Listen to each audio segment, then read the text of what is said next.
नमस्कार, मैं रीता उपाध्याय आज अपने शिक्षण काल के अनुभवों के बारे में आपसे चर्चा कर रही हूँ।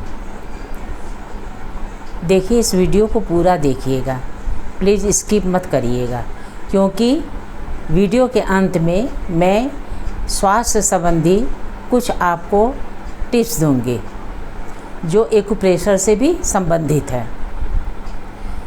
बात उन दिनों की है जब मैं शिक्षण कार्य करती थी। एक दिन मैनेजमेंट ने मुझे ऑफिस में बुलाया और कहा कि एक नए टीचर की नियुक्ति करनी है। आप उस टीचर को देखिए कि कैसा वो पढ़ाती है, उसका डेमो ले लीजिए। मैंने कहा ठीक है। मैं टीचर को लेके गई क्लास में और मैंने कहा कि आप सामाजिक विषय के बारे में बच्चों को बताइए और थोड़ा एक आध चैप्टर पढ़ा दीजिए। टीचर ने कहा ठीक है। मैं कक्षा के पीछे एक बेंच पर जाकर चुपचाप बैठ गई। उन्होंने पढ़ाना शुरू किया।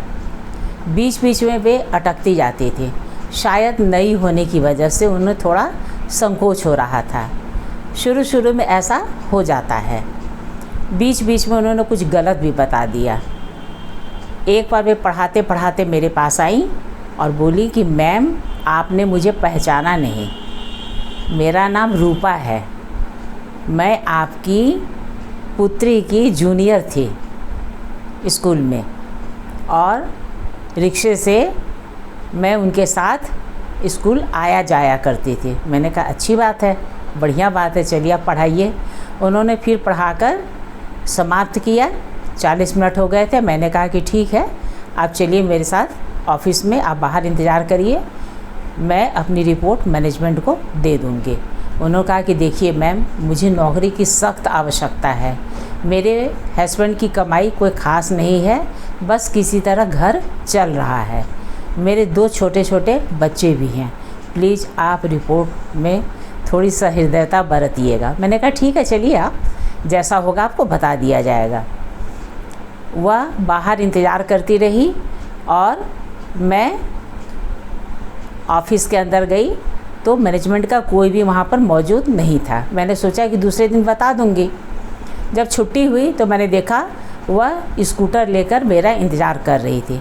जैसे ही मैं बाहर निकली अपने गेट से बाहर, तो वह मेरा ही जैसे इंतज़ार कर रही थी। उसने आवाज़ लगाई, मैम प्लीज़ सुनिए, आइए मेरी गाड़ी में बैठ जाइए। मैंने कहा कि नहीं, यह मेरा रोज़ का नियम है, मैं पैदल ही स्कूल आती जाती हूँ। तो कहा कि नहीं, चलिए ना मैम, आपके घर से थोड़ी दूरी पर मेरा घर है, मैं आपको उतार दूँगी, इसमें आपको कोई हर्ज नहीं होना चाहिए। मैंने कहा कि ठीक है। मैं बैठकर आ गई। फिर दूसरे दिन वह स्कूटी लेकर विद्यालय जाने के समय उपस्थित हो गई। मैंने कहा कि देखिए, आप इस तरह से मुझे लेने मत आइए, मैं रोज़ खुद ही आती और जाती हूँ। 10 मिनट का रास्ता है स्कूल का, कोई बहुत दूर भी नहीं है।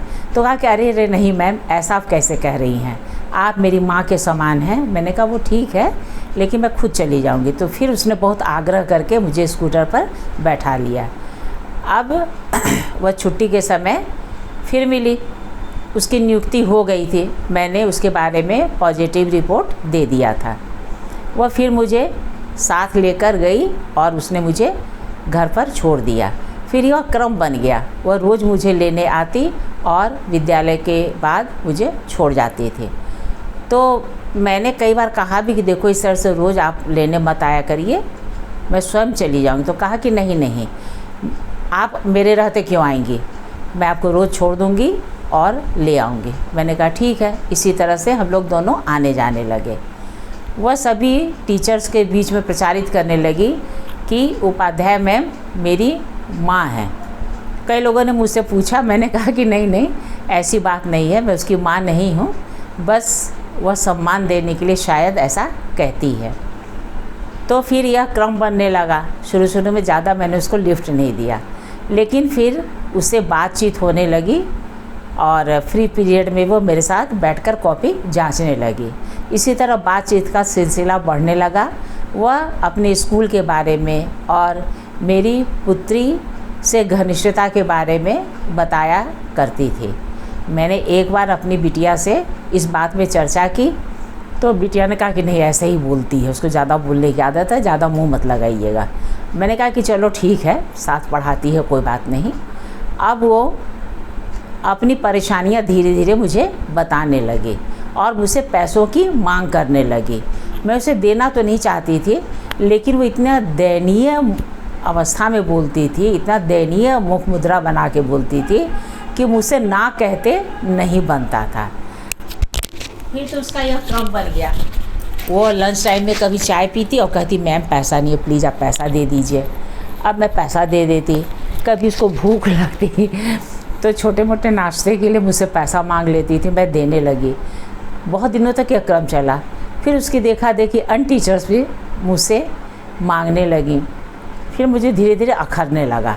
मैंने एक दिन स्पष्ट लहजे में कह दिया कि देखो मैं इस तरह से रोज़ सबको पैसा नहीं दे सकती। तो वह मान भी गई, लेकिन धीरे धीरे मेरी बुराई करने लगी। मैंने उस पर ध्यान नहीं दिया। ये तो मानव स्वभाव होता है कि जब तक काम निकलता आदमी अच्छा लगता है और जब ना निकले तो आदमी उसकी बुराई करता ही है। फिर मैंने गौर किया कि मेरे पर्स से धीरे धीरे पैसे चोरी हो रहे हैं। मैंने ध्यान नहीं दिया शुरू में, क्योंकि पैसे तो गिन कर रखती नहीं थी। स्कूल में जल्दीबाजी में आते समय पैसे रख लेती थी।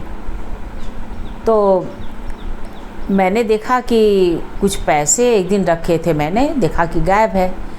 तो मैंने उससे इस बात की चर्चा की कि मेरे पर्स से रोज़ पैसे चोरी हो जाते हैं, पता नहीं कौन ले लेता है। तो वो बड़े रहस्यमयी आवाज़ में मुझसे फुसफुसा कर बोली, जानती नहीं है मैम, आप बहुत सीधी सादी हैं ना, इन दाइयों को जो आपने मुंह लगा रखा है ना, तो यही सब आपके पर्स से पैसा निकालती हैं। मैंने कहा कि नहीं नहीं, ऐसी कोई नहीं है, बहुत अच्छी हैं सब और सब बहुत ईमानदार है। तो बोले कि अरे आप जानती नहीं लोगों को, ये लोग गरीब लोग बड़े ही धूर्त होते हैं, आपको विश्वास में लेकर आपके पैसों पर हाथ साफ कर रही है। बात आई गई होगी, मैंने ध्यान नहीं दिया, हालांकि मुझे इस बात पर विश्वास नहीं हुआ। फिर मैंने धीरे धीरे गौर करना शुरू कर दिया कि वह दूसरे की पड़ी हुई छोटी छोटी चीज़ें उठा लेती है। मैंने सोचा कि यह मेरे मन का वहम है। फिर मैंने उसे आजमाने के लिए एक दिन 50 रुपये का नोट पर्स में रखा और वॉशरूम चली गई। वहाँ से आई तो देखा 50 रुपये का नोट गायब है। तो मैंने उसे कहा कि मैंने 50 रुपये का नोट रखा था, वो दिखाई नहीं दे रहा है, कहाँ चला गया। तो बोली अरे 50 रुपये का नोट कहाँ चला गया, कहाँ चला गया। उसने लगी खोजने इधर उधर। फिर गार्ड सामने बैठा तो उसको बुलाया, बोले देखो भैया इनका 50 रुपया कोई पर्स में से निकाल लिया। तो गार्ड बोला कि कौन निकालेगा मैडम, आप ही तो बगल में बैठी थी। बोले कि अरे नहीं नहीं, मैं कवर्ड में किताब कॉपी रखने गई थी तो इसी बीच में किसी ने निकाल लिया। अब मुझे बहुत गुस्सा लगा, मुझे यकीन हो गया था किसी ने निकाला है, लेकिन बिल्कुल दावे के साथ मैं नहीं कह सकती थी, फालतू हंगामा होता है। मैंने अनसुना कर दिया। फिर मैंने उसे कहा कि अब है ऐसा है, तुम अपना अलग जाओ, मैं अपना अलग जाऊंगी। तो उसने बहुत दबाव बनाया कि नहीं साथ चलिए जैसे रोज़ आते हैं। हमने कहा कि नहीं मेरा बहुत सारा काम रहता है, तुम्हारे कारण नहीं हो पाता, मैं तुम्हारे साथ नहीं जाऊंगी। फिर उसने दबाव बनाया कि नहीं नहीं जो काम होता आप जहाँ जहाँ कहेंगे मम्मा मैं स्कूटी ले जाऊँगी। मैंने कहा कि नहीं। फिर मैंने सख्त लहजे में कहा कि देखो अब मैं नहीं जाऊँगी तुम्हारे साथ। तो उसके बाद जो सो धीरे धीरे मैंने उसे कटना शुरू कर दिया, उसे दूरी बनाने लगी। फिर वो धीरे धीरे सब में यह बात प्रचारित करने लगी कि उपाध्याय में बहुत शक की मिजाज की है, इनके पैसे गायब हो गए तो मुझ पर शक करती है, जबकि ऐसा मैंने किसी से नहीं कहा था। अब धीरे धीरे अन्य टीचर्स के भी पैसे चोरी होने लगे। तो समझ ही नहीं आता था, किसी का 4000 किसी का 5000 पर्स से कोई निकाल लेता था। अब मैंने निकालते तो नहीं देखा था, लेकिन मेरा पूरा शक उसी पर जाता था। अब एक दिन वो मेरे घर आई रोते हुए, बोली कि मैम मेरा बेटा बहुत बीमार है, हॉस्पिटल में एडमिट था, प्लीज़ आप 5000 रुपया दे दीजिए। मैंने कहा कि नहीं पैसा तो मैं नहीं दे सकती, मेरे पास इतने पैसे नहीं हैं। तो बहुत बार बार गिड़गिड़ाने लगी, बच्चे की दुहाई देने लगी। तो मुझे थोड़ी दया आ गई, मैंने उसे 1000 रुपया दिया, कहा कि बस अब इतना ही है मेरे पास, इससे ज़्यादा नहीं है, प्लीज़ तुम लेकर जाओ। बोली कि मैम आपको मैं 1 महीने के अंदर लौटा दूंगी, जब तनख्वाह मिलेगी मैं तुरंत आपको लौटा दूंगी। मैंने कहा ठीक है। कई महीने बीत गए, उसने पैसा नहीं लौटाया। मेरे बोलने के पहले ही वो बोल देती थी कि मैम आपका पैसा ज़रूर लौटा दूंगी। मैंने कुछ कहती ही नहीं थी, जानती थी कि पैसा ये आने वाला नहीं है। मैंने सोचा जाने दो, बीमारी में बच्चे के खर्च हुआ, कोई बात नहीं। लेकिन इस तरह से पता चला उसने बहुत सारे टीचर से पैसा लेकर रखा था। एक दिन फिर वो मेरे घर आई रोते हुए और कहा कि मेरे हस्बैंड का एक्सीडेंट हो गया है। मैंने कहा क्या हुआ? और बुरी तरह रो रही थी। मुझे भी दया आई। उसने वीडियो दिखाया कि देखिए मेरे हस्बैंड हॉस्पिटल में। देखा कि हाँ वाकई में उसका हस्बैंड घायल अवस्था में पड़ा हुआ, उसकी एक टांग टूटी हुई थी, वो टंगी हुई थी सपोर्ट से। तो वह कह रही थी देखिए मैम, और मेरी जो स्कूटर वो भी चोरी हो गई है। 1.25 लाख तो मुझे स्कूटर के लिए चाहिए, स्कूटर नहीं सॉरी बाइक के लिए चाहिए, और हस्बैंड के इलाज के लिए अलग। मुझे बहुत तेज़ गुस्सा लगा। मैंने कहा कि नहीं, अब मेरे पास एकदम पैसा नहीं है। तो कहा कि मैम क्या करें। एक दिन फिर वो दूसरे या तीसरे दिन गहनों का डब्बा लेके आई। तो कहा कि मैम आप ये गहने का डब्बा रख लीजिए और मुझे अपने अकाउंट से 1.25 लाख निकाल के दे दीजिए। मैंने कहा कि नहीं, मेरे पास पैसा बिल्कुल नहीं है। फिर मैंने सोचा ये मेरे साथ कोई खेल तो नहीं खेल रही है, कहीं यह नकली गहनों का डब्बा तो नहीं उठा के ले आई है। मैंने कहा ऐसा बेटा, चलो सोनार के यहाँ, पहले मैं इसको चेक कराऊंगी फिर सोचूंगी। तो उसने कहा कि नहीं चेक क्या कराना है, ये असली गहना कोई नकली थोड़े है। मैंने कहा कि नहीं चलो, असली है तो क्या हुआ, हाँ पता चल जाएगा, इसमें डरने की क्या बात है, तुमको पैसा भी मिल जाएगा। वो तो गुस्से के मारे में गहने का डब्बा उठाकर ले गई। अब बताइए, मैं सोचती हूँ कि उसकी बाइक चोरी हो गई, उसका हस्बैंड डिलीवरी बॉय था, बिना बाइक के वो सामान भी डिलीवर नहीं कर पाता, और उसे अच्छा खासा चूना लग गया। बाद में पता चला कि उसने लोन लेकर अपने हस्बैंड का ट्रीटमेंट कराया और बाइक खरीदी। मैं कभी कभी सोचती हूँ कि बताइए मुझे कितना चूना लगाया होगा उसने, बहुत ज़्यादा 5,000 7,000 या फिर 10,000 का, लेकिन उसका कितना नुकसान हो गया। बाइक चोरी हुई, हस्बैंड बीमार पड़ गया, हॉस्पिटल में उसका इलाज चला। इसी को कहते हैं कि भगवान की लाठी बेआवाज़ होती है, इससे डरिए। और ये भी कहते हैं भगवान के घर देर है अंधेर नहीं। उसने मेरे जैसे कई लोगों को चूना लगाया और भगवान ने भी उसे सज़ा दे दी। इसीलिए प्लीज़ भगवान से बहुत डरिए, अपने को बिल्कुल साफ़ सुथरा और ईमानदार रखिए और ईमानदारी के रास्ते पर चलिए। भगवान सदैव आपकी रक्षा करेगा। अब ये बताइएगा कहानी आपको कैसी लगी। अगर अच्छी लगी हो तो इसे प्लीज़ लाइक और सब्सक्राइब अवश्य करिएगा। अब मैं आपको एक एक्यूप्रेशर का पॉइंट बता रही हूँ।